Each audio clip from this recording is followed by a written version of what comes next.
Bem-vindo ao canal Informação Cristã. O nosso desejo é que você seja abençoado, e que se possível nos abençoe também, se inscrevendo, dando um like, e compartilhando com mais pessoas, para que essas mensagens alcancem o maior número de vidas. Ajude o canal Informação Cristã a crescer, para que o nosso trabalho alcance o nosso objetivo de evangelização.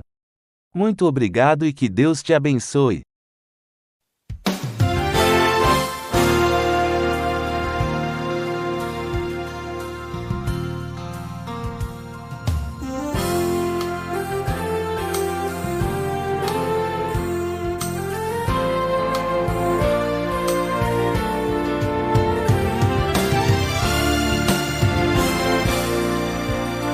Infelizmente, muitos lares em nossos dias têm se transformado em verdadeiros campos de batalha. Na verdade, o lar deve ser um lugar de refúgio. E é isso que estamos apresentando no Encontro com a Palavra. Fique atento a mais um estudo que o Ministério Cooperativo Internacional leva a você. Com vocês, Pastor Edson Bruno.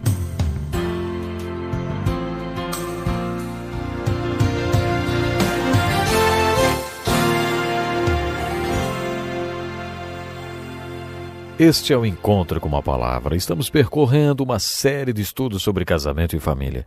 Já vimos que 3 dos elos que perfazem o casamento é a comunicação, a compatibilidade e o amor. Hoje veremos o 4º elo, a compreensão. Qual a importância da compreensão no casamento, hein? Qual a sua importância para a unidade do casal?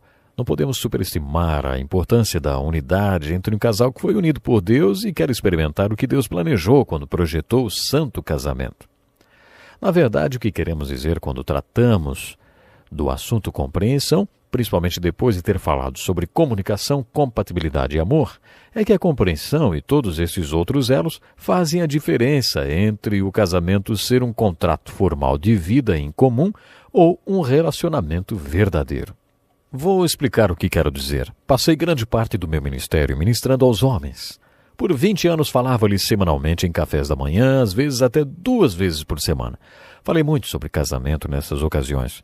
Costumava dizer, pense em tudo que sua esposa faz por você. Se você fosse financeiramente independente, um milionário, e pudesse comprar tudo o que ela faz por você, o trabalho de casa, a comida ou até mesmo comprar uma mãe substituta, contratar alguém para ter nenês para você, uma governanta para educar as crianças. Poderia comprar sexo, mas a única coisa que você não poderia comprar seria o seu relacionamento com ela. Um homem do mundo pode dizer, um relacionamento dá muito trabalho, vou comprar tudo isso. Se você fosse muito rico, poderia comprar tudo isso, menos um relacionamento. Como pessoas espirituais, fazendo essa abordagem espiritual da lei do casamento e da família, estamos comprometidos com o fato de Deus ter planejado o casamento para ser um relacionamento. E como é um relacionamento, tem que ser trabalhado. Chamamos de compreensão o crescimento da unidade ou o crescimento do relacionamento. A comunicação é a ferramenta que mantém a unidade. Se você não se comunicar, não poderá trabalhar o seu relacionamento. A compatibilidade é a evidência da unidade que inclui a compatibilidade de valores e a química entre o casal. Já o amor é a dinâmica que impulsiona o relacionamento e a unidade. É essa dinâmica que mantém toda a engrenagem funcionando. O amor é um elo crucial no casamento. O elo que estamos concentrando hoje, o da compreensão, é responsável pelo crescimento da unidade. Um cônjuge deve entender o outro para que a unidade e o relacionamento cresçam. A falta de compreensão constitui-se em grande perigo para o relacionamento de 2 pessoas que vivem juntas e que têm um compromisso. Se um casal tem um compromisso, mas não está desenvolvendo a compreensão, a unidade do relacionamento, então não cresce. Essa unidade do relacionamento não cresce. Na verdade, esse casal tem apenas um contrato de vida em comum e não um relacionamento. Os dois não solidificam aqueles pontos onde há compatibilidade e não estão pedindo a Deus que lhes dê o amor sobrenatural de Cristo para se amarem e, por último, não estão trabalhando a compreensão entre eles. Considere o perigo de um relacionamento desse tipo em nossa cultura. Antigamente isso não seria um problema tão sério como é hoje. Uma das razões por que o divórcio se tornou epidêmico e o número de famílias desfeitas ser tão alarmante é o modo como nossa cultura está estruturada. Hoje existe uma fórmula para um desastre familiar e nós estamos colhendo o desastre como frutos em uma árvore. Em muitas famílias, o marido deixa o lar para trabalhar e a mulher tem suas responsabilidades em casa com os filhos.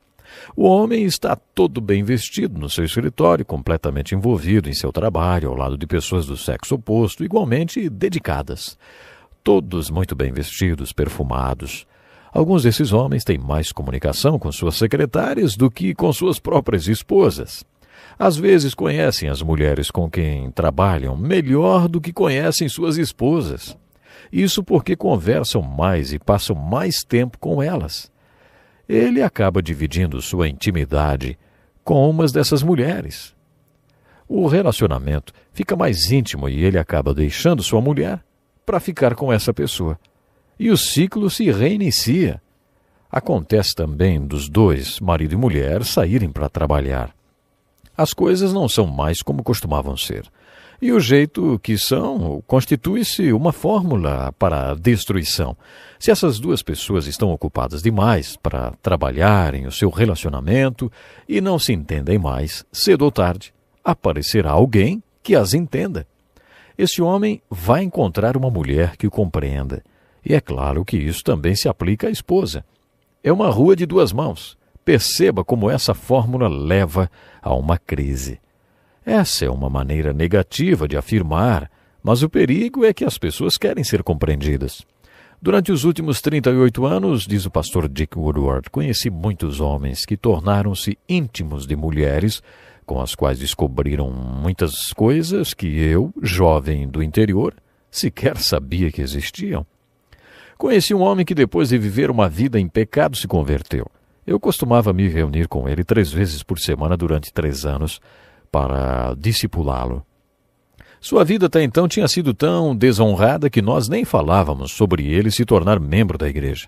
Sua esposa achava que ele estava sendo um idiota por manter aquelas reuniões comigo, e eu disse a ele nem pensar em dar aulas na escola dominical e nem se tornar membro da igreja. Só iríamos manter aquelas reuniões. Durante 3 anos, ele e eu fizemos um estudo da Bíblia inteira. Conforme fui conhecendo-o, aprendi algumas coisas sobre ele. Ele tinha fama de já ter dormido com todas as mulheres da cidade, menos com a dele, né? Que péssima reputação. Ele era um homem bonito e uma vez disse que muitas mulheres o paqueravam. Sabe, não foi por causa de sexo que eu tive casos e dormi com todas essas mulheres. Elas só queriam alguém com quem conversar. Os maridos delas não conversavam com elas e elas queriam se abrir comigo. Não era porque elas queriam sexo. O que elas queriam realmente era conversar e serem compreendidas, e foi isso que nos aproximou, ele disse. É claro que também já ouvi isso a respeito de mulheres. Minha mulher não me entende, não há mais comunicação entre nós. O que eu ouço com frequência mostra que não há mais compatibilidade. O casal não tenta mais se compreender melhor. Eles sequer tentam. Daí ouvimos homens que arrumam casos dizer o seguinte: elas me entendem. E a mulher diz: ele fala comigo durante todo o tempo que estamos juntos, ele conversa comigo. Mas ele não fala com a mulher dele. Por isso é muito perigoso negligenciar o crescimento da unidade do casal. Esse crescimento começa com você fazendo o possível para se entender. Existe uma premissa básica e simples para você compreender seu cônjuge. Ela é tão simples que você pode achar que nem precisa ser dita. Existem diferenças entre homem e mulher. Essas diferenças podem ser intelectuais, emocionais e espirituais. Dizem até que os homens adoram a Deus diferentemente das mulheres. Essa história que vou contar aconteceu anos atrás e eu nunca vou me esquecer dela. Acho que se algum dia eu escrever um livro, o título será Coisas que Aprendi com as Pessoas. Eu aprendi tanta coisa com tanta gente diferente. A esposa de um médico veio me procurar um dia. Ela era uma pessoa muito simpática, temente a Deus, dedicada e muito ativa na sua igreja. liderava o grupo de oração e outras coisas mais. Eu tinha trabalhado com ela em algumas atividades da igreja. O seu marido era um médico cirurgião muito bem sucedido. Um dia, ela compartilhou em lágrimas comigo, dizendo: "Estou tão preocupada com meu marido, não acho que ele seja muito espiritual." Respondi a ela que poderíamos orar a esse respeito, e então lemos o texto de 1 Pedro. Falei sobre o que ela poderia fazer e como poderia orar, porque só Deus poderia fazer dele um homem espiritual. 3 meses depois, uma senhora, membro da nossa igreja, teve um sério problema na vesícula. Os médicos precisavam tirar a sua vesícula, mas era muito arriscado porque o coração dela era muito fraco. Ao mesmo tempo, se eles não a tirassem, ela poderia morrer. Por isso eles decidiram operar mesmo com um quadro de risco. Eu estava no hospital com o marido da paciente. Depois de conversarmos um pouco no quarto, o médico pediu para conversar comigo lá fora. Ele perguntou: "Como está a sua agenda para hoje de manhã?" Eu respondi: "Estou livre." Ele explicou: "Eu vou ter que tirar essa vesícula, mas é muito arriscado. Tem uma capela lá embaixo no hospital. Será que o senhor ficaria nesta capela orando até que eu mande uma enfermeira avisar que o pior já passou?" Eu respondi: "Claro, com muito prazer." Então desci sozinho para a capela para orar. Às 11 horas da manhã eu sabia que Deus tinha feito algo. Uns 15 minutos depois a enfermeira parou na porta da capela e disse: "O médico mandou dizer que está tudo bem. O pior já passou." Eu estava no quarto com a paciente e o marido quando o médico veio falar sobre a cirurgia.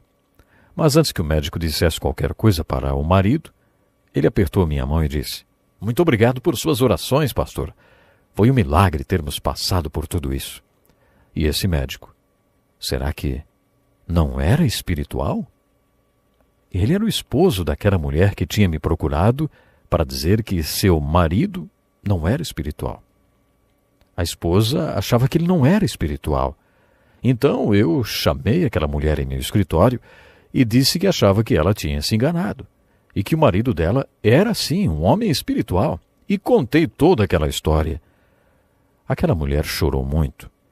Ele era um homem espiritual, só que não expressava sua espiritualidade como sua mulher, e por isso a esposa tirou suas próprias conclusões de que ele não era espiritual como ela. Continuando o nosso estudo, acho que se nós vamos procurar compreender a pessoa com quem vivemos, temos que entender que há diferenças entre os sexos. Eles têm que ser diferentes porque, como já dissemos antes, são essas diferenças que tornam um cônjuge atraente para o outro. Um macho é um macho e uma fêmea é uma fêmea. A mulher é atraída pelo homem por causa da masculinidade dele e o homem é atraído pela mulher por causa de sua feminilidade. Essas diferenças têm que ser celebradas e não eliminadas. Por isso concluímos como é desastroso para a mulher em nossa cultura ouvir que, para ser uma mulher valorizada, uma mulher tem que fazer o papel de homem e de mulher. Não é isso que faz dela uma mulher de valor. Acho que o que a fará uma mulher de valor é justamente o contrário. O que valorizará a mulher diante de um homem é ela exercer o seu papel de mulher. E é claro que o mesmo serve para o homem. Vamos ficar por aqui. Até o próximo programa. Que lição importantíssima. Obrigado, pastor Edson Bruno. Prezado ouvinte, coloque em prática o que você ouviu aqui. Sem dúvida, sua vida será grandemente abençoada. Este é um estudo escrito pelo Dr. Dick Woodward, na voz do pastor Edson Bruno. Escreva-nos e solicite o material. Nosso endereço é Encontro com a Palavra, Caixa Postal 2011, CEP 89201-970, Joinville, Santa Catarina. Até o nosso próximo encontro com a Palavra.